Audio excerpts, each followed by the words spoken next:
নমস্কার বন্ধুরা, সবাই কেমন আছেন? আশা করি খুব ভালো আছেন। আপনাদের আশীর্বাদে আমিও কিন্তু খুব ভালো আছি। কাকুলি ব্লগে আবারও আপনাদের স্বাগত জানিয়ে আমার ব্লগটি শুরু করে দিলাম। আজকে কিন্তু ঘুম থেকে উঠতে অনেক দেরি হয়ে গেছে। প্রায় 9টার সময় ঘুম থেকে উঠেছি আজকে। তো ঘরের কাজ তো জানেন সবাই, অনেক থাকে। তো তাড়াতাড়ি করে ঘরের কাজ সেরে চা খেয়ে মেয়েকে বললাম একটু পুজোটা তুই দিয়ে দে। তো মেয়ে চান করে এখন ফুল তুলে নিচ্ছে। দেখুন কত বাগানে আজকে নীলকণ্ঠ ফুল হয়েছে। সে সাদাটা নীলকণ্ঠ বলতে তো নীলটাই বোঝা যায়, তো এটা সাদা অপরাজিতা ফুল কিন্তু। তো অনেক হয়েছে। তো মেয়ে আজকে, যেহেতু আজকে বুধবার, পুজো সেরকমভাবে যে অনেক নিয়মভাবে পুজো তো দিতে হয় না। বুধবারের পুজোটা মেয়ে দিতে পারবে, অন্য দিনের পুজোটা মেয়ে দিতে পারবে না। তার জন্য আমি দেই, রান্না করে দেই বা রান্নার আগে দেই। তো আজকে মেয়েকে বললাম তুই দিয়ে দে, সুন্দর করে মেয়েও পুজো দিতে পারে। তো ফুল তোলা হয়ে গেছে। ও যখন বলল মা অনেক ফুল ফুটেছে, চলো একটু ক্যামেরাটা নিয়ে। তো আমি চট করে ক্যামেরাটা নিয়ে চলে এসেছি। তো মেয়ে দেখুন কত ফুল তুলে নিয়েছে, দেখেছেন? অনেক। আর এই গাছটার মধ্যে এত ফুল হচ্ছে প্রতিদিন।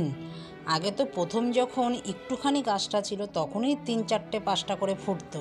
আর এখন গাছটা অনেকটা ঝেপেছে তো, আর প্রচুর ফুল হয়, প্রচুর। মানে এত ফুল হচ্ছে এখন পুরো সিংহাসন ভরে যাচ্ছে। তো দেখুন বন্ধুরা কত ফুল তুলেছে আমার মেয়ে, দেখেছেন? সাদা, আর বেশ ফুলগুলো দেখতেও বেশ ভালো লাগছে। তো চলুন মেয়ে পুজো দিতে থাকুক, আমিও রান্নাঘরে চলে এসেছি। এখন রান্নাটা বসিয়ে দিয়েছি, ভাত আমার হয়ে গেছে, ডাল সেদ্ধ করে রেখে দিয়েছি। এখন সজনেটা কেটে নিই। আজকে বন্ধুরা পাবদা মাছ রান্না করব। চিংড়ি মাছের সর্ষে দিয়ে করব চিংড়ি মাছটাকে, আর করব সজনের ডাল, আর করব টক ডাল।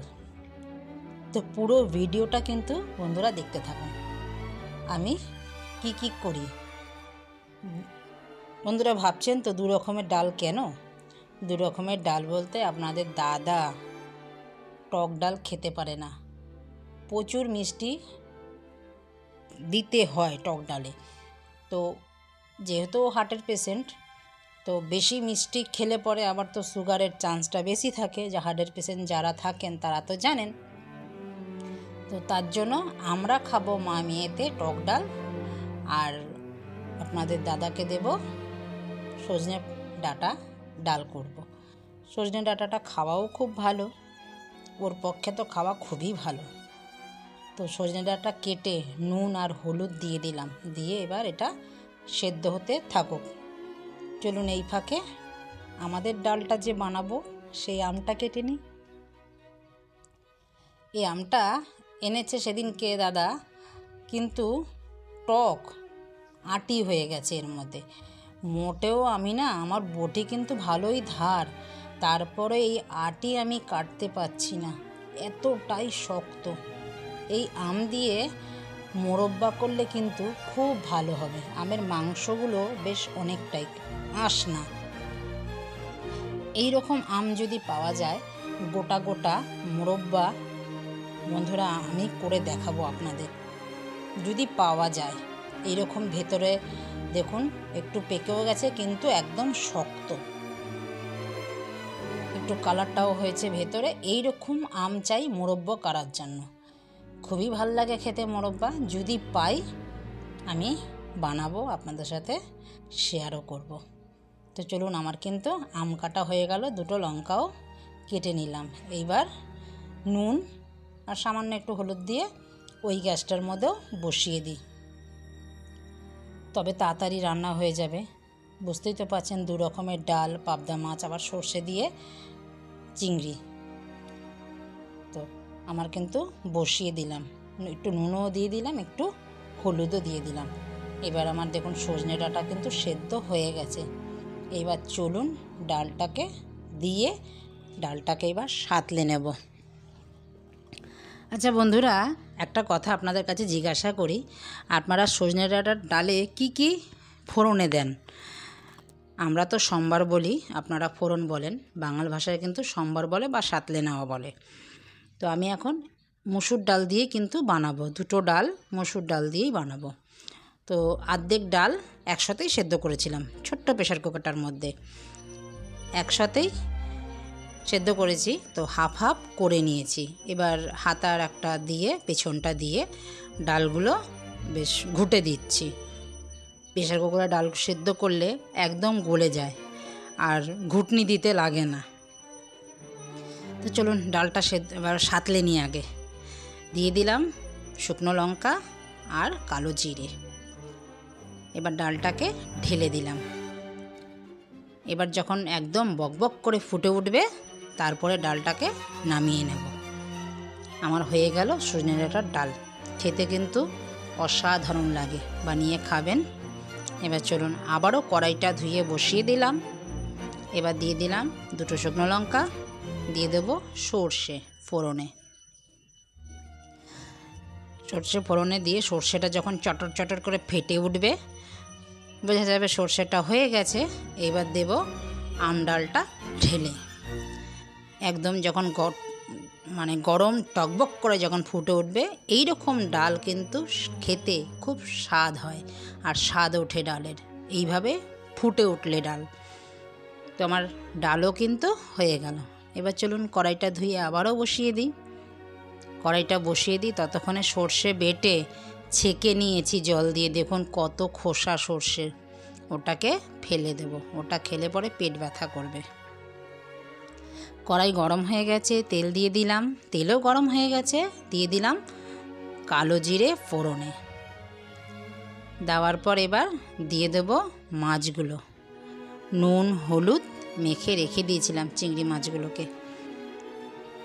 এবার অল্প ভেজে নেব, জাস্ট ওলট পালট করে অল্প ভেজে নেব। চিংড়ি মাছ কিন্তু বেশি ভাজলে পরে শক্ত হয়ে যায়, বেশি ভাজবো না। তো দিয়ে দিলাম এখন একটু যতটুক চিংড়ি মাছ আছে তার অনুযায়ী পরিমাণ মতো আদা আর একটু কাঁচা লঙ্কা পেস্ট দিয়ে দিলাম। আবারও নাড়তে থাকবো মিনিট পাঁচেক, একটু নেড়ে নেব। নেড়ে নিয়েই দিয়ে দেবো এবার সর্ষে যে বেটে রেখেছিলাম, যেন সর্ষের যে খোসাটা তো ফেলে দিলাম দেখলেন, তো অনেকটাই হয়ে গেছে। এবার দিয়ে দিলাম নুন আর পরিমাণ মতন হলুদ দিয়ে একটু নাড়ব। দিয়ে নেড়েই এখন কিন্তু সর্ষেটা দিয়ে দেব, কেন হলুদ দিয়েছি, নাহলে তেতো হয়ে যাবে। এর মধ্যে জল আছে সর্ষের মধ্যে, তো ব্যালেন্স হয়ে যাবে, তো মশলাটা কিন্তু তেতো হবে না। এইবার ঢেকে দিই, বাকি সর্ষেটাও দিয়ে দিলাম, নেড়ে ঢেকে দেব, আর ধরবো না। এবার একবারে চলুন ফুটে গেলেই নামিয়ে নেব। ওপর থেকে এবার একটু কাঁচা সর্ষের তেল দিয়ে দেব। এইরকমভাবে বন্ধুরা একবার খেয়ে দেখবেন, অসাধারণ লাগে খেতে। সেদ্ধ খাই আমরা, ভাপাও খাই, ওটা অন্য টাইপের, কিন্তু এই রান্নাটা আবার একটুখানি আলাদা। এটা হচ্ছে বলে অনেক সময় আমরা একটু সময় কম থাকলে এক সোমবারই রান্না বলি আমরা এগুলোকে, মানে একবারেই রান্নাটা করে নিই। তো চলুন রান্নাটা কিন্তু হয়ে গেছে, এবার ঢেলে নিই। মাছও নরম হয়ে গেছে, সেদ্ধ হয়ে গেছে। চিংড়ি মাছ সেদ্ধ হতে বেশিক্ষণ সময় লাগেও না, আর বেশি সেদ্ধ করলে রাবারের মতন শক্ত হয়ে যায়। চলুন হয়ে গেছে, নামিয়ে নিই। অল্পই হয়েছে, এটা সর্ষেটা দিয়ে, এই সর্ষেটা খেতে এত ভালো লাগবে না, গরম ভাত বলুন, ওহ আর কোনো কথা হবে না। তো এইবার কিন্তু আমার কড়াই আবারও ধুয়ে আমি বসিয়ে দিয়েছি। তেল দিয়ে দিলাম, তেলও কিন্তু গরম হয়ে গেছে। এবার পাবদা মাছগুলো একটু ভেজে নেব। একদম দেশি পাবদা, গঙ্গার পাবদা এনেছে আপনাদের দাদা, তাও আবার একদম ছোট ছোট, খুব বড় না, ছোটই বলতে হয় এগুলোকে। এই পাবদা মাছের টেস্ট বেশি। বড় বড় পাবদা কিন্তু ওগুলো চালানি পাবদা হয়, ওগুলোর থেকে এই যে ছোট দেশি পাবদা, বরফ ছাড়া পাবদা, এই পাবদা খেতে কিন্তু খুব সুস্বাদু লাগে খেতে। তো মাছ কিন্তু আমি একবার করে ভেজে নিলাম, মানে এক খেপ ভেজে নিলাম। বাকি যে মাছগুলো ছিল সেটাও এখন দিয়ে দিচ্ছি। এটাকেও আমি একবারে ভেজে নিয়ে তারপরে করব। তো আমি কিন্তু পাবদা মাছ শুধু আজকে করব, শুধু টমেটো দেব। তো দেখতে থাকুন আমি কি করে পাবদা মাছটা রান্না করি। এই পাবদাটা সর্ষে দিয়ে করলেও ভাল লাগতো, কিন্তু যেহেতু আমি চিংড়ি মাছটা সর্ষে দিয়ে করেছি, পাবদা মাছটা একদম পাতলা ঝোল করব। খুব যে পাতলা হবে তাও না, দেখতে থাকুন। তো আমি নিয়ে নিয়েছি জিরে, তেলটা গরম হওয়ার পরে একটু কালো জিরে ফোড়নে দিয়ে নিয়েছি।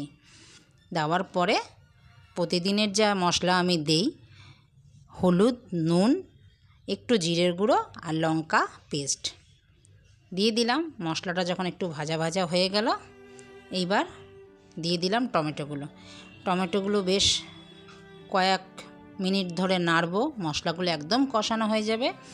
এইবার পরিমাণ মতন জল দিয়ে পাবদা মাছগুলো দিয়ে যখন ফুটে যাবে নামিয়ে নেব। এরকমভাবে একদিন খেয়ে দেখবেন, যেহেতু গরম জল সঙ্গে সঙ্গেই ফুটে নেবে।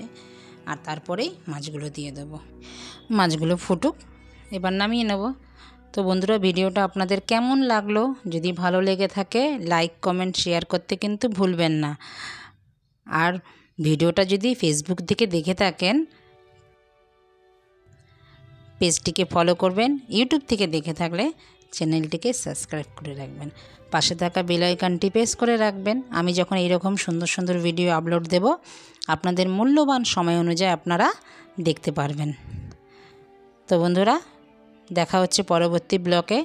ততক্ষণে সবাই ভালো থাকবেন, সুস্থ থাকবেন। আমার মেয়ের ওদিকে পুজোও হয়ে গেছে।